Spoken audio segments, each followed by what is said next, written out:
성경 102면입니다. 우리 영상을 통해서 오늘 주신 말씀을 함께 듣도록 하겠습니다. 제 14장.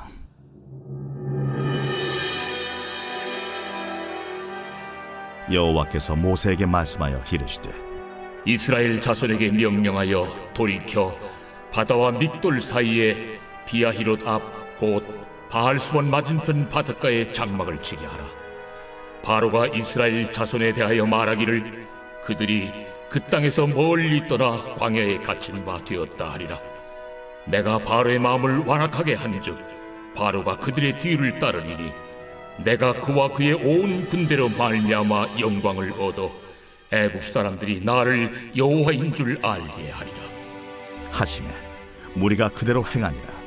그 백성이 도망한 사실이 애굽 왕에게 알려지매 바로와 그의 신하들이 그 백성에 대하여 마음이 변하여 이르되 우리가 어찌 이같이 하여 이스라엘을 우리를 섬김에서 놓아 보내었는가 하고 바로가 곧 그의 병거를 갖추고 그의 백성을 데리고 갈새 선발된 병거 600대와 애굽의 모든 병거를 동원하니 지휘관들이 다 건드렸더라.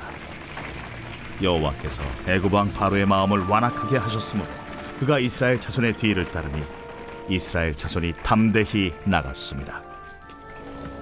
애굽 사람들과 바로의 말들 병거들과 그 마병과 그 군대가 그들의 뒤를 따라 바알스본 맞은편 비하히롯 곁 해변 그들이 장막 친 데에 미치니라. 바로가 가까이 올 때에 이스라엘 자손이 눈을 들어 본즉 애굽 사람들이 자기들 뒤에 이른지라.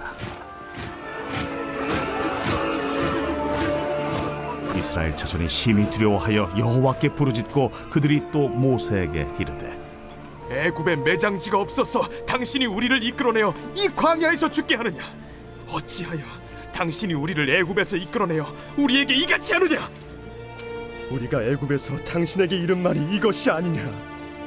우리를 내버려 두라. 우리가 애국 사람을 섬길 것이라 하지 아니하더냐. 애국 사람을 섬기는 것이 광야에서 죽는 것보다 낫겠노라.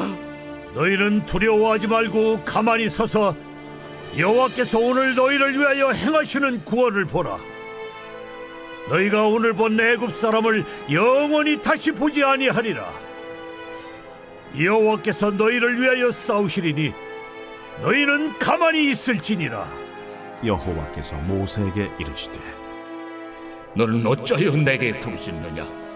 이스라엘 자손에게 명령하여 앞으로 나아가게 하고 지팡이를 들고 손을 바다 위로 내밀어 그것이 갈라지게 하라. 이스라엘 자손이 바다 가운데서 마른 땅으로 행하리라. 내가 애굽 사람들의 마음을 완악하게 할 것인즉 그들이 그 뒤를 따라 들어갈 것이라. 내가 바로와 그의 모든 군대와 그의 병거와 마병으로 말미암아 영광을 얻으리니 내가 바로와 그의 병거와 마병으로 말미암아 영광을 얻을 때야 애굽 사람들이 나를 여호와인 줄 아니라 하시더니 이스라엘 진 앞에 가던 하나님의 사자가 그들의 뒤로 옮겨가매 구름 기둥도 앞에서 그 뒤로 옮겨 애굽 진과 이스라엘 진 사이에 이르러 서니 저쪽에는 구름과 흑암이 있고 이쪽에는 밤이 밝음으로 밤새도록 저쪽이 이쪽에 가까이 못하였더라. 모세가 바다 위로 손을 내밀매 여호와께서 큰 동풍이 밤새도록 바닷물을 물러가게 하시니 물이 갈라져 바다가 마른 땅이 된지라. 이스라엘 자손이 바다 가운데를 육지로 걸어가고 물은 그들의 좌우에 벽이 되니 애굽 사람들과 바로의 말들 병거들과 그 마병들이 다 그들의 뒤를 추격하여 바다 가운데로 들어온지라.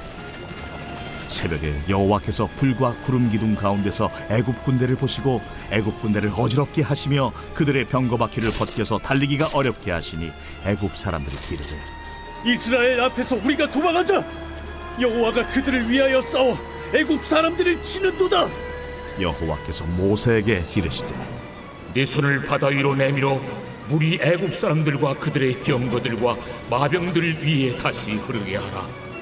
모세가 곧 손을 바다 위로 내밀매 새벽이 되어 바다의 힘이 회복되니라. 애굽 사람들이 물을 거슬러 도망하나 여호와께서 애굽 사람들을 바다 가운데 엎으시니 물이 다시 흘러 병거들과 기병들을 덮되 그들의 뒤를 따라 바다에 들어간 바로의 군대를 다 덮으니 하나도 남지 아니하였더라.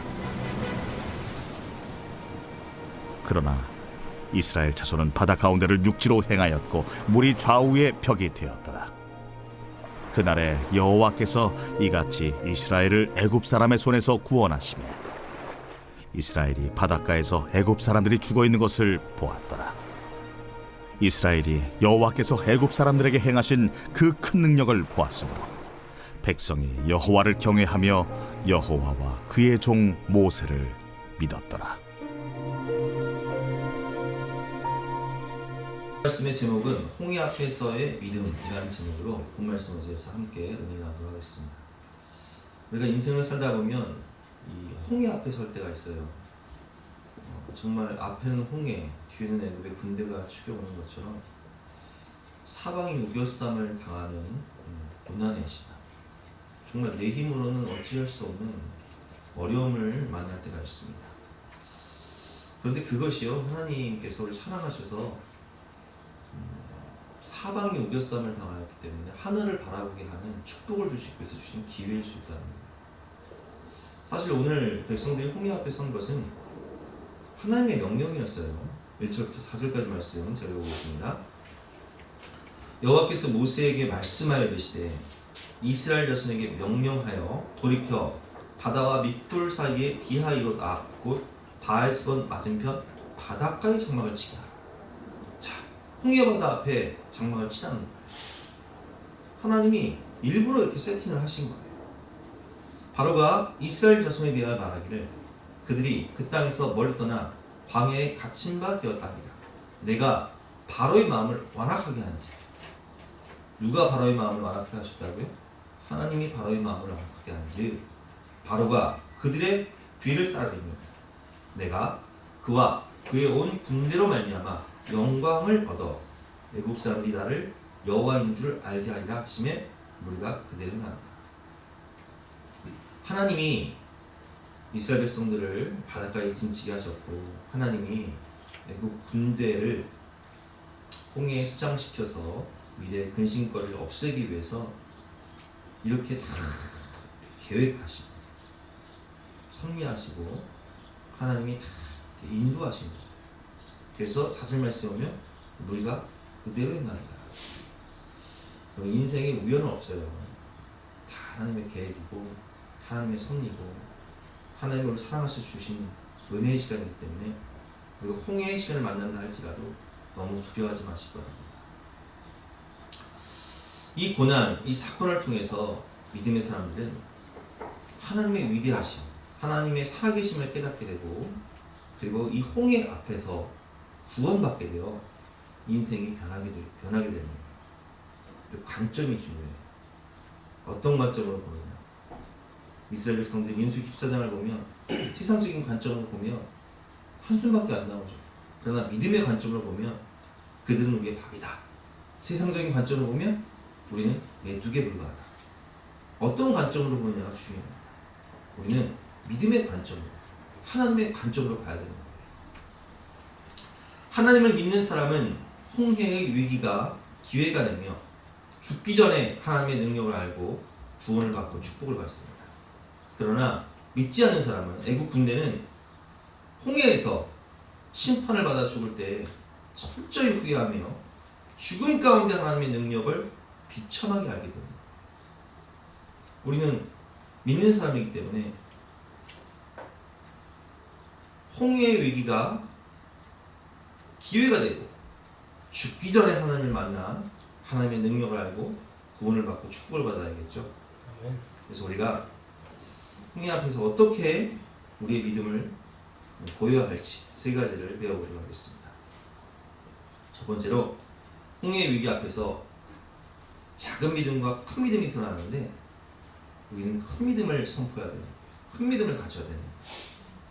오늘 이스라엘 백성들은 위기상황의 모습을 보면 어떻게 대처를 하고 있습니까? 5절부터 9절까지 말씀 제가 읽어보겠습니다. 그 백성이 도망한 사실에 그 왕위가 알려지매 바로와 그의 신하들이 그 백성에 대해 마음이 변하이되 300만 가까이 되는 그 노예들이 엄청난 인력이죠. 그 노예들이 이제 애굽을 나가버리니까 그들이 마음이 변한 거예요. 이르되 우리가 어찌 이같이 하여 이스라엘을 우리를 섬김에서 놓아 보내었는가 하고 바로가 곧 그의 병거를 갖추고 그의 백성을 데리고 갈새 선발된 병거 600대. 여러분 병거는요, 우리가 그 배너라는 영화에서 다 보셨겠지만 말이 2마리나 혹은 4마리가요 이 병거를 끌게 되면 전쟁을 할 때요 이 병거가 다 치고 나가면 보병은 그냥 다 깔려 죽는 거예요. 말발굽에 병거가 착 치고 나가면 지금으로 말하면 탱크와 같아서 이게 상대가 안 되는 거예요.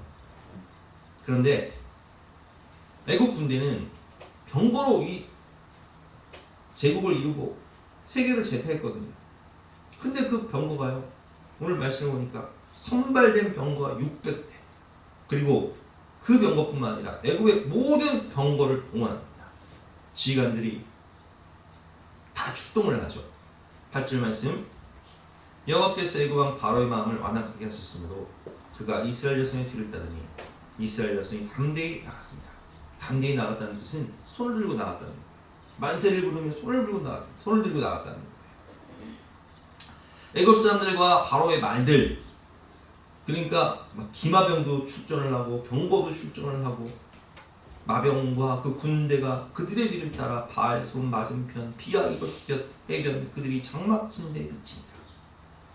여러분 이스라엘 백성들은 지금 430년 동안 애굽에 살면서 대부분을 노예 생활을 살았어요. 군사훈련을 받은 적이 없다. 우리 같은 경우야 남자들은 대부분 군대에 가서 2년 동안 군사훈련을 받았지만 애굽 백성들은 아니 이스라엘 백성들은 애굽에서 노예로 살았단 말이에요. 전쟁을 해본 경험이 없어요. 근데 애굽은 어떻습니까?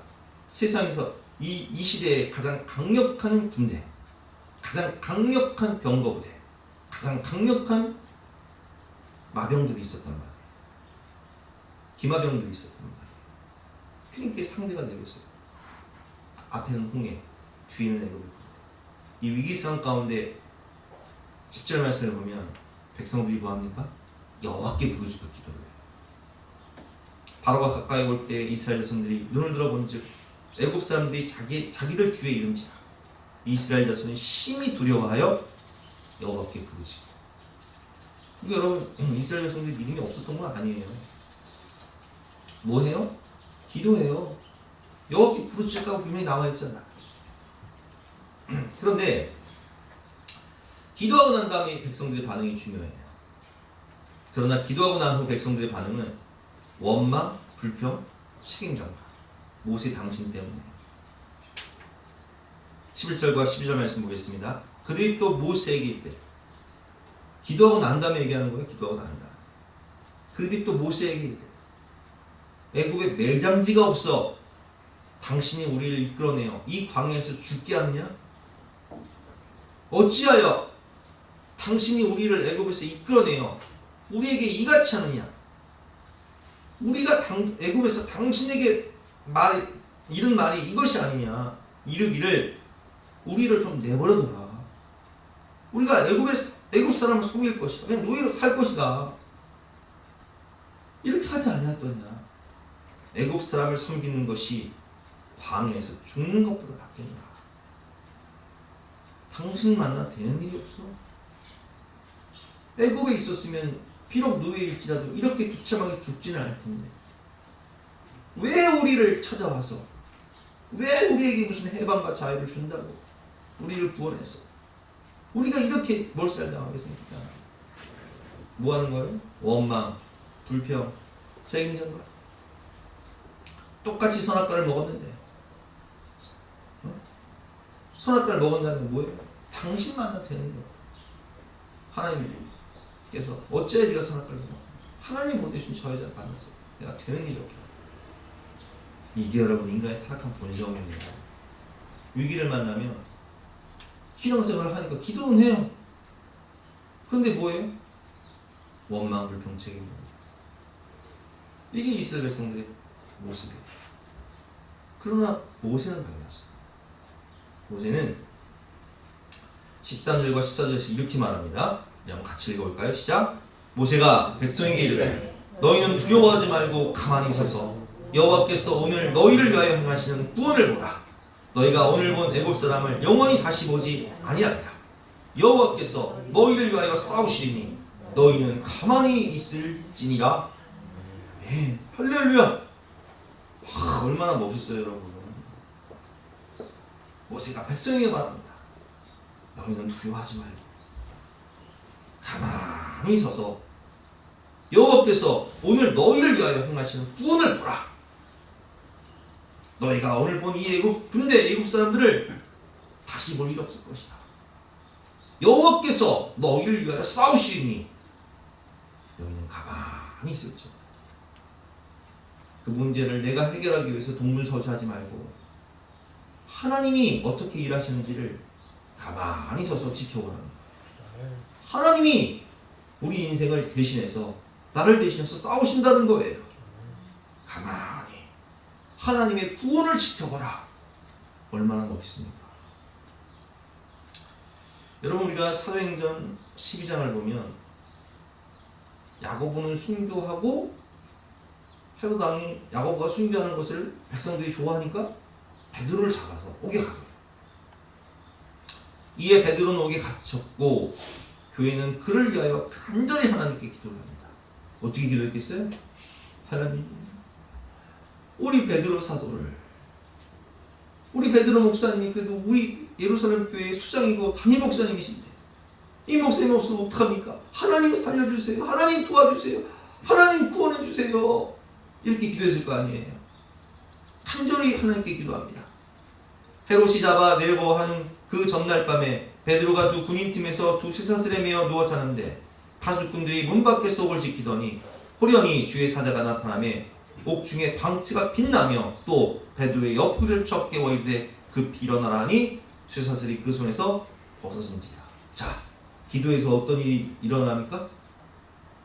주의 사자가 나타나서 베드로를 깨우고 그리고 그 쇠사슬이 벗겨진 거예요. 이게 다 뭐였기 때문에 일어난 거예요? 백성들이, 성도들이 기도했어요.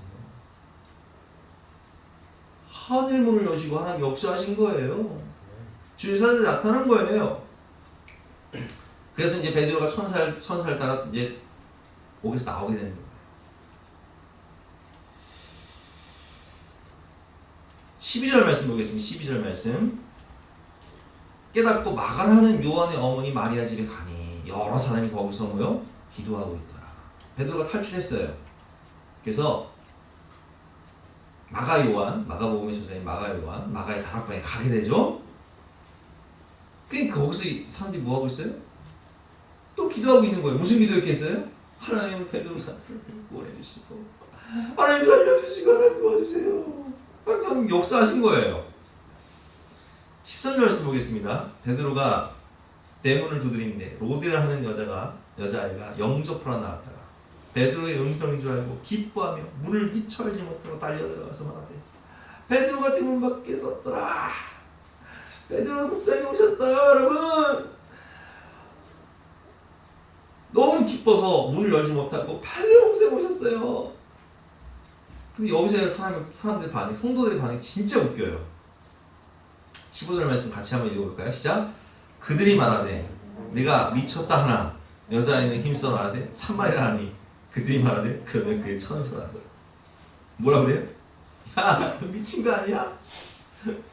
베드로 사도는 지금 옥에 갇혀가지고 지금 착고에 차여가지고 지금 16명의 군인들이 지키는데 무슨 소리야? 아, 그럼 뭔 기도를 한 거예요? 대꾸.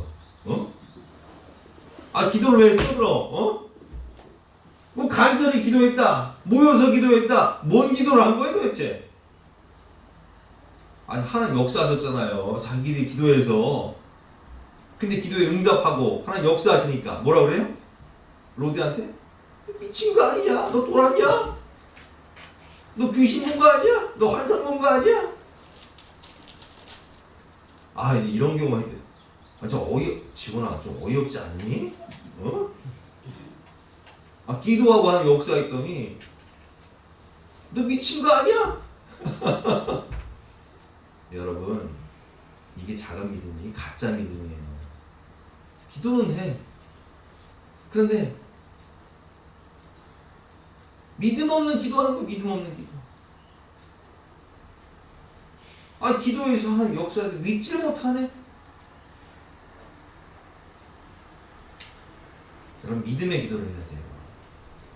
믿고 기도했으면 그냥 받은 줄로 알아야 돼요. 마가복음 11장 24절 말씀 같이 한번 읽어볼까요? 시작. 그러므로 내가 너에게 말하오니 무엇이든지 기도하고 구하는 것은 받은 줄로 믿으라. 그리하면 너에게 그대로 되리라. 믿음의 선포를 해야 된다니까요. 말이 중요한, 말에는 믿는 사람들의 말에는 권능이 있는 거예요. 말에 권세가 있는 거예요. 하나님께서 민수기 14장에 뭐라고 말씀하셨어요?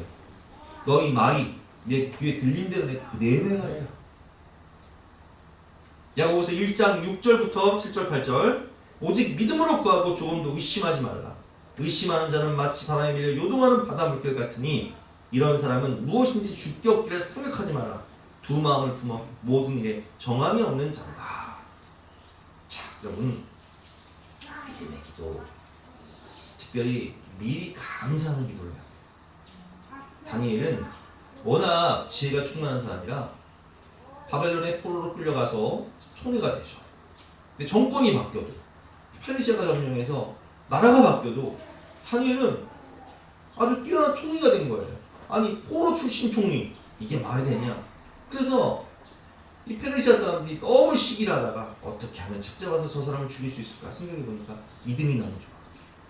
그래서 매일 하나님께 기도하는 다니엘의 모습을 보고, 그래, 왕에게 조서를 써서 왕만 섬기도록 하고, 다른 신께 기도하는 사람은 사자굴에 집어넣기로 결의를 합니다. 국회에서 통과가 된 거예요. 다니엘서 6장 17절 말씀해 보니까 다니엘이 이 조서에 왕의 도장이 찍힌 것을 알고도, 내가 기도하면 죽는 것을 알고도, 내가 하나님을 섬기고 매일 하나님께 예배드리면 사형을 당한다는 것을 알고도, 사자굴에 들어간다는 것을 알고도 자기 집에 돌아가서는 윗방에 올라가 예루살렘으로 향한 창문을 열고 전에 하던 대로 하루 세 번씩 무릎을 꿇고 기도하며 그의 하나님께 감사하였더라. 뭐 있다고요? 감사하였다. 이게 미리 감사예요. 삼감사. 이 감사할 상황이 아니에요. 지금 기가 막힌 상황, 억울하게 모함당해 죽게 생겼는데 다니엘은 뭐예요? 감사하였더라.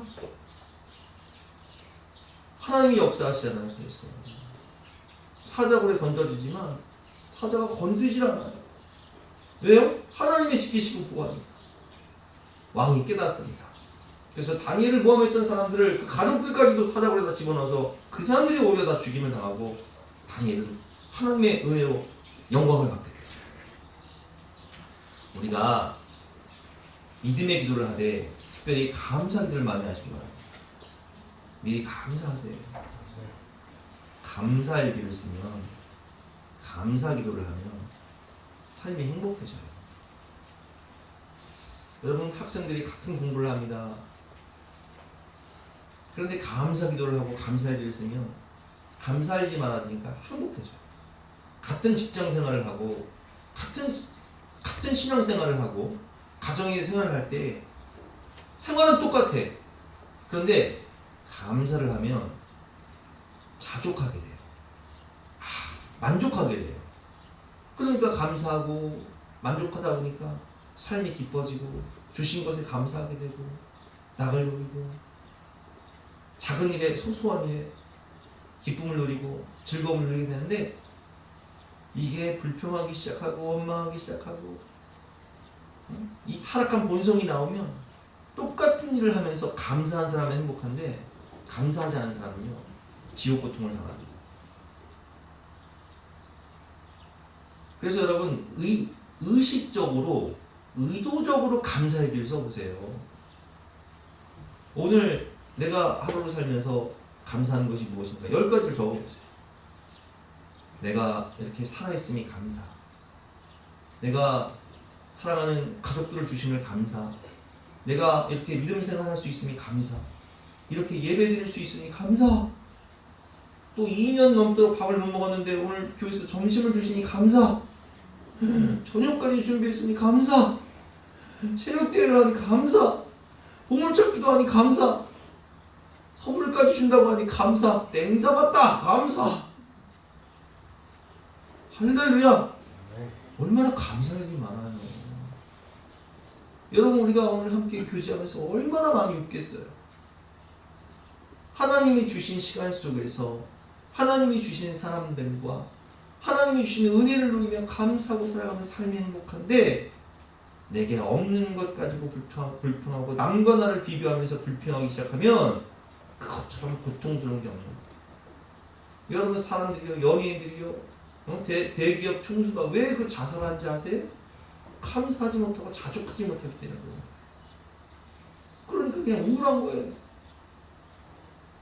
아무리 하나님 풍성한 걸 주셔도 감사할 줄 모르니까 행복이 없는 거예요. 만족이 없어요. 남과 나를 비교하지 마시고 하나님이 주신 것에 감사하여 기쁨과 행복을 누리시는 저와 여러분 되시기를 주님의 이름으로 축원합니다. 진짜 믿음으로, 감사의 믿음으로 승리해야 됩니다. 두 번째, 문제 해결의 핵심은 주어, 주인, 주체가 바뀌어야 된다는 거예요. 사실 오늘 여기 홍해는요, 홍해 사건은 성경에서 세리 사건을 의미해요. 세리가 무엇입니까? 거듭남, 위로부터 다시 태어나다, born again.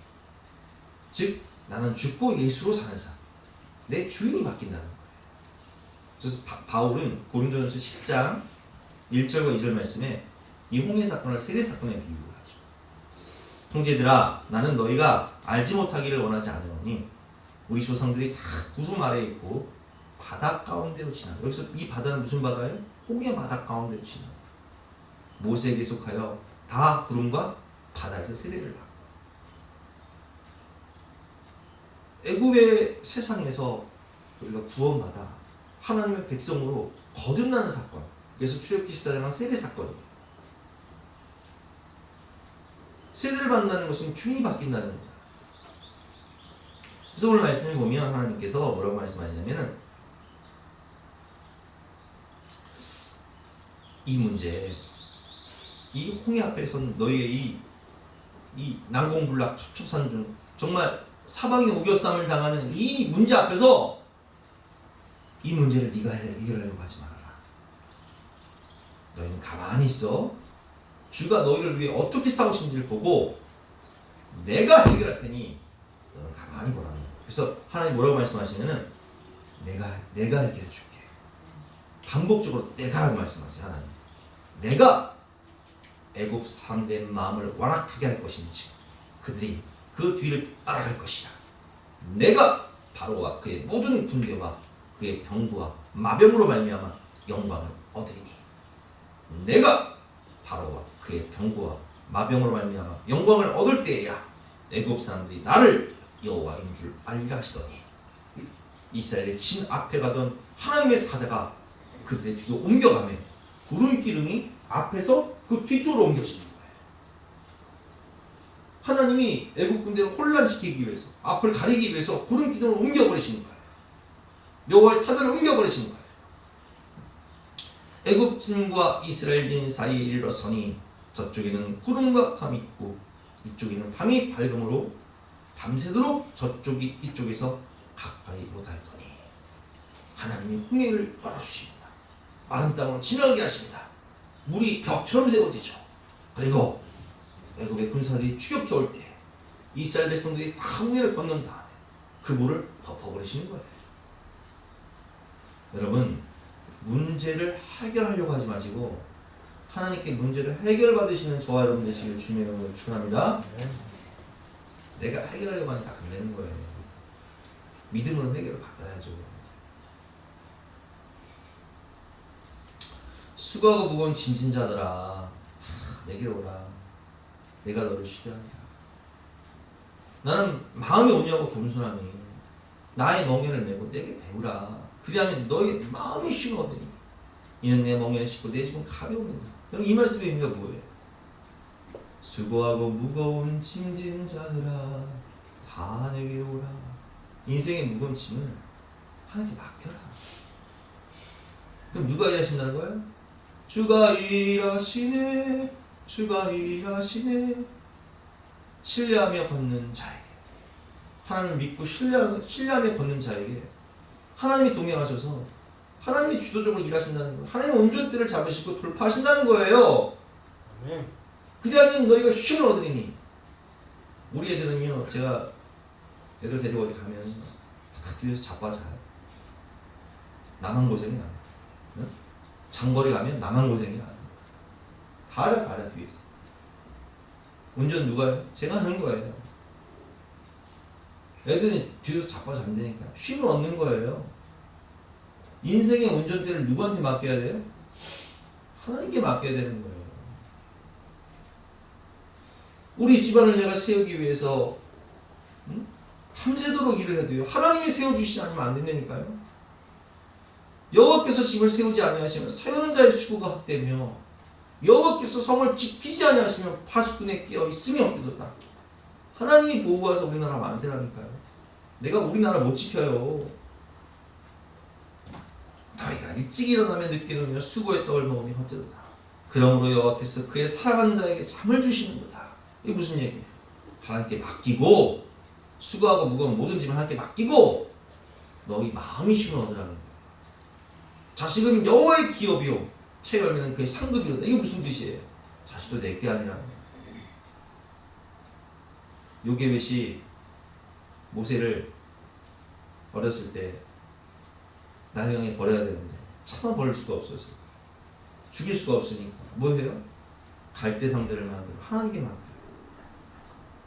우리 그 찬양 있잖아요. 요게벳의 노래. 그 모세가 자라나서 홍해를 지팡이로 탁 치는 순간 바다가 쫙 갈라지는 그 위대한 일을 해낸 그 모습. 자식은 하나님께 맡겨야 돼요. 하나님께 맡겨야 하나님이 다루시고 하나님이 쓰시지.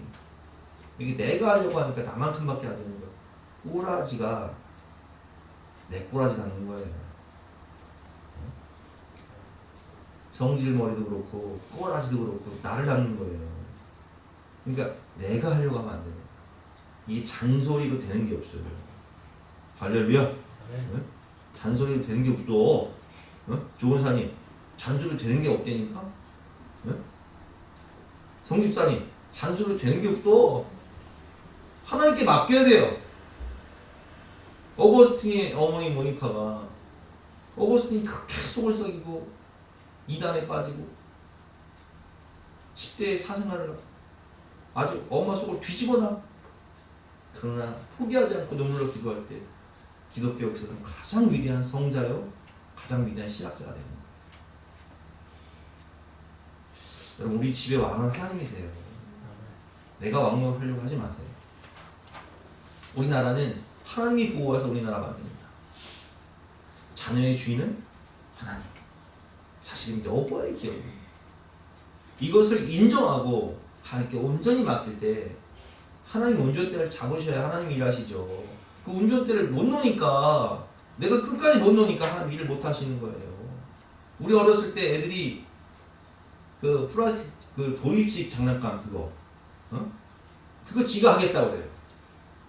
그럼 해봐라. 어렸을 때 어린애가 뭘 알아요? 아무리 해도 안 되는 거야. 끝까지 포기 안 하면 지만 고생인 거야. 어떻게 해야 돼? 아빠한테 갖고 와야 되는 거예요. 아니, 커서는 자기가 할 수 있지만 어렸을 땐 못 하잖아요. 빨리 갖고 와야 될 고생인데 암새대로 고민해봤자 안 되는 거예요. 하나님께 인생을 맡길 때 하나님이 일하시니까 쉽죠. 우리는 마음의 쉼을 얻을 수 있는 거예요. 홍해 앞에서, 홍해는 세리사건이라고 말씀을 드렸죠. 이 주인이 맡겨요. 내가 해결하려고 하지 마시고 하나님께 맡기고 해결받는 축복된 인생, 참된 쉼을 얻는 저와 여러분 되시길 주님의 이름으로 축원합니다. 세 번째는요, 기도하고 행하는 거예요. 오늘 말씀을 보면 오늘 이렇게 하나님께서 말씀하십니다. 여호와께서 모세에게 이르시되 너는 어찌하여 내게 부르짖느냐. 모세야, 네 기도는 내가 이미 들었다. 근데 왜 계속 부르짖기만 하니? 어찌하여 내게 부르짖느냐. 이스라엘 자손에게 명령하여 앞으로 나가게 해라.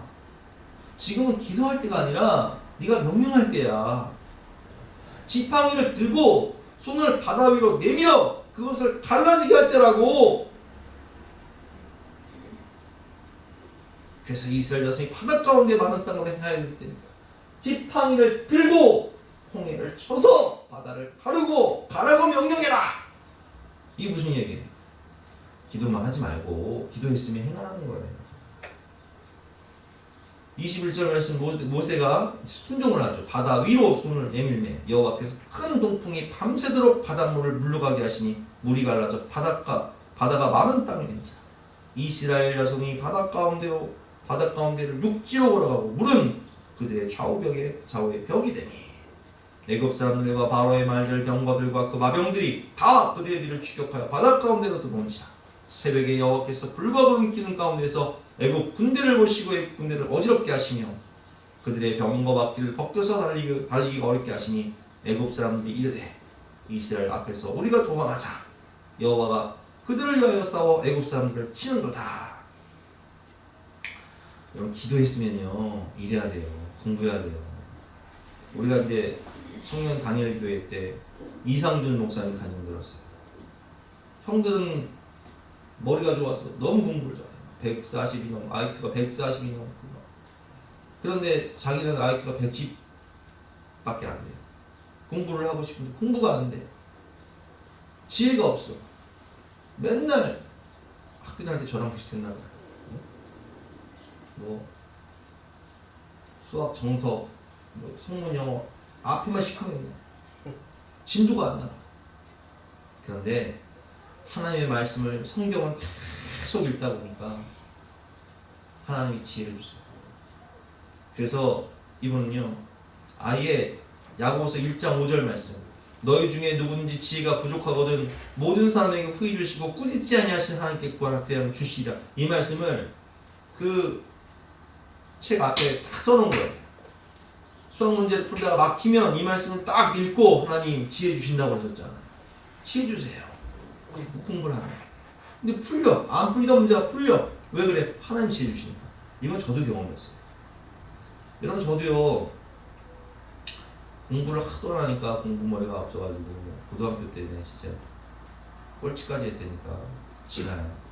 어떻게 찍어도 꼴찌를 하는 아 진짜 어떻게 찍어도 꼴찌를 해요. 어? 아니 우리 반에 공부 못하는 애들 무지하게 많았거든요. 같이 노는 애들이 너무 많았는데 어떻게 찍었는데 꼴찌를 해. 나 지금 기가 막혀 진짜. 그 하나님이 나 예화에 쓰라고 이렇게 하신 것 같아요. 근데 성경을 많이 읽으니까요 지혜가 생겨요. 나중에 신학대학원 갈 때는요 제가 장권 받으면서 다녔다니까요. 하나님 지혜 주시는 거예요. 이게 무슨 얘기냐면 이분은 이제 이 말씀을 믿고 공부를 해서 4년 전액 장학금을 갖고 대학을 가잖아요. 그리고 목회 잘 하시다가 미국 캐나다로 가서 거기서도 부흥을 시키시고 지금 양재 담당 목사님 오셨는데 이게 기도했으면 학생은 공부해야 되거든요. 함께 지혜를 구하고 공부를 해야죠. 이게 모든 삶의 원리인데 기도했으면 열심히 최선을 다해서 자기가 할 일을 해야 되는 거예요. 취업을 하고 싶다. 그럼 기도했으면 어떻게 해야 돼요? 자꾸 그하고 두들기고 알아봐야 돼요. 제가 이제 30살이 넘어가니까 결혼을 해야 되겠네요. 결혼. 그럼 어떻게 해야 돼요? 어떻게 사람을 만나야지. 그래서 저는요 사람을 만나고 다녔어요.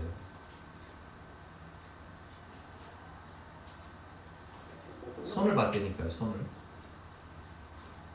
근데 우리 사모 어떻게 만난 줄 아세요? 선 봐서 만난 거예요. 영진교회 있을 때, 면목동에 있는 교회 있을 때 아동부 부장님이 저한테 밥을 사주면서 그러더라고요. 임준수 선생님 이제 결혼도 하셔야 되는데 제가 참한 아가씨 소개해드릴 테니까 만나보겠냐. 안 그래도 나도 지금 결혼해야 되는데 어떻게 해요? 만나보겠다. 그전에도 한 2번 봤어 손을. 여러분 우리가 살다 보면요 집주인이 나가래. 저 의정부에 살 때 집주인이 나가래요. 집 팔렸다고 나가래요. 이사비 200만 원 테니까 나가래. 존재가 할 데가 없어요. 어떻게 근데 요한복음 14장 1절부터 3절 말씀. 너희는 마음에 근심하지 말라. 하나님을 이기기도 바랍니다. 내가 너희를 위해 거처를 예비하러 가노니 내가 나 있는 곳으로 너를 인도하리라. 이 말씀을 주시면서 내 평화를 주시는 거예요. 내 그 말씀 붙잡고 아주 부동산을 샅샅 주시면서 하여튼 발품을 팔아야 돼. 발품을 파니까 좋은 데가 나오는 거예요. 뭐 교회를 알아보기도 마찬가지죠. 안 다니는 데가 없어. 막 몇 개월 동안 남양주 지역 일대를 아주 쑤시고 다녔어요. 발품을 팔아야 좋은 데를 얻는 거예요. 취업도 그렇고 결혼도 그렇고 이사도 마찬가지. 발품을 팔아야 돼. 지나야 지오나 사람을 만나봐야 돼. 만나봐야 이 사람이 만나보면 아, 이 사람이 아니구나 라는 걸 깨달을 수도 있고 아, 이 사람이구나 라는 걸 깨달을 수 있어요. 안 만나보면 몰라. 구하라 그리하면 너에게 주실 것이요 찾으라 그리하면 찾아낼 것이요 문을 두드리라 그리하면 너에게 열릴 것이니 구하는 이마다 받을 것이요 찾는 이마다 찾아낼 것이요 두드리는 이에게는 열릴 것이니라. 아, 기도했으면요 학생은 공부해야 되고요 취업을 하기 위해서는 알아봐야 되고 결혼하기 위해서는 만나봐야 되고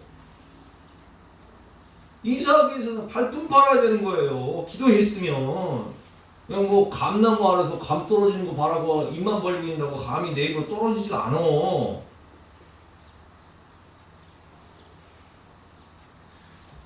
우리 그 다니엘 교회 때 전화성 대표 단정 들었지만 이분이 불교 신자였는데 자기가 창업한 회사에서 쫓겨나요. 기가 막힌 일이죠. 그래서 친구의 권유로 절에서 CCM 됐다가 예수 영접하고 그때부터 신앙생활 얼마나 열심히 하는지 매일 교회 가서 기도하고 수요예배, 금요예배, 새벽예배 안 빠지고 그냥 참석하고 있어요. 군대 28이 돼가지고 군대 끌려가요. 문제를 만날 때마다 어떻게 해요? 기도하고 해결합니다. 군대 가기 전에 만든 회사가 빚더미에 앉아가지고 9억 빚이 생긴 거예요. 9억 빚. 나만 망한 게 아니라 어머니한테 맡겨놨는데 집안이 그냥 쫄딱 망하게 생겼어. 어떻게 해요? 기도하고 최선을 다해서 프로그램을 개발하니까 그것이 능력이 되어서 나중에는 대기업과 상대해도 이길 수 있는 그런 기업이 되어버렸어요.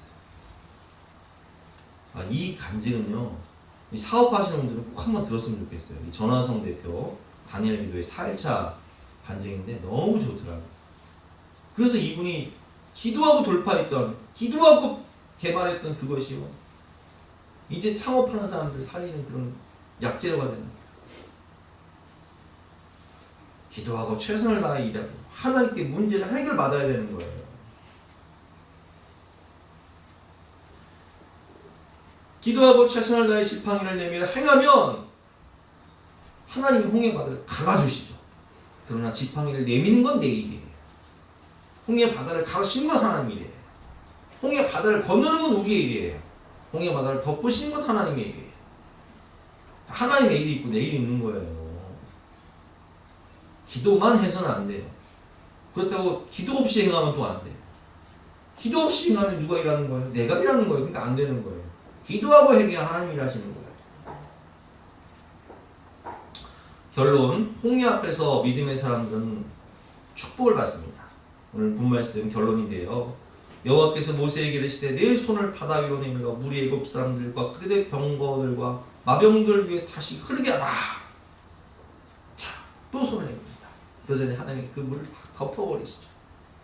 모세가 곧 손을 바다 위로 내밀매 새벽이 되어 바다의 힘이 회복된지라. 애굽 사람들이 물을 거슬러 도망하나 여호와께서 애굽 사람들을 바다 가운데로 엎으시니 물이 다시 흘러 병거들과 기병들을 덮되 그들의 뒤를 따라 바다에 들어간 바로의 군대를 다 덮으니 하나도 남지 아니하였다. 몰살당하였더라. 초토화 전멸되었더라. 그러나 이스라엘 자손은 바다 가운데를 육지로 하였고 물이 좌우의 벽이 되었더라. 그 나라의 여호와께서 이같이 이스라엘을 애굽 사람들의 손에서 구원하시매 이스라엘이 바닷가에서 애굽 사람들을 죽어있는 것을 보았더라. 이스라엘이 여호와께서 애굽 사람들에게 하신 그 큰 능력을 보았으므로 백성이 여호와를 경외하며 여호와와 그의 종 모세를 믿었더라. 아멘. 모든 문제의 근원이 사라지는 거예요. 이게 왜 중요하냐? 애굽 군대가 이렇게 추격해서 홍해에서 수장되지 않으면요 어떤 일이 벌어지냐? 나중에 방야 생활할 때 애국 군대는요 언제라도 추격해서 이스라엘을 초토화시킬 수 있어요. 그러면 이스라엘 백성들은 광야 생활을 하면서도 벌벌벌 떨면서 두려워하면서 40년 광야 생활해요. 그렇죠? 언제 나주기로 올지 몰라. 근데 하나님이 이 모든 문제의 근원을 그냥 뿌리를 뽑아버리신 거예요. 할렐루야! 모든 문제의 근원이 사라진 거예요. 백성이 이 일을 통해 하나님께 영광을 돌리고 하나님의 살아계심을 체험하고 여호와를 경외하며 믿음으로 살게 됩니다. 오늘 결론 정리해 보겠습니다. 홍해의 위기 앞에 큰 믿음이 있고 작은 믿음이 있다. 진짜 믿음이 있고 가짜 믿음이 있다. 진짜 믿음은 믿음의 기도, 감사 기도, 미리 감사. 그대로 되는 거예요. 두 번째, 주인을 바꿔라. 홍해 사건은 세례 사건이다. 내가 하려고 하지 말고, 내가 문제를 해결하려고 하지 말고 하나님께 해결을 받아라. 주가 일하신다. 주 안에서 쉼을 얻게 된다. 세 번째, 믿음으로 기도했으면 최선을 다해서 일하라, 행하라. 내가 할 일이 있고 하나님 할 일이 있다. 기도하고 손을 내밀어 가라. 하나님이 홍해를 열으신다. 손을 내밀어 기도하라. 하나님이 덮으신다. 기도하고 최선을 다해 순종하라, 행하라. 그러면 하나님이 문제를 해결해 주신다. 자, 이 말씀 따라서 홍해의 위기 앞에서 두려워하지 마시고 하나님이 나를 위해서 어떻게 싸우시는지를 가만히 서서 믿음으로 지켜보세요. 하나님 여러분들 사랑하시고 축복하십니다. 풍성한 은혜를 예비하고 계십니다. 주신 말씀 붙잡고 합심해서 기도하는 시간 갖도록 하겠습니다.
피난처가 되시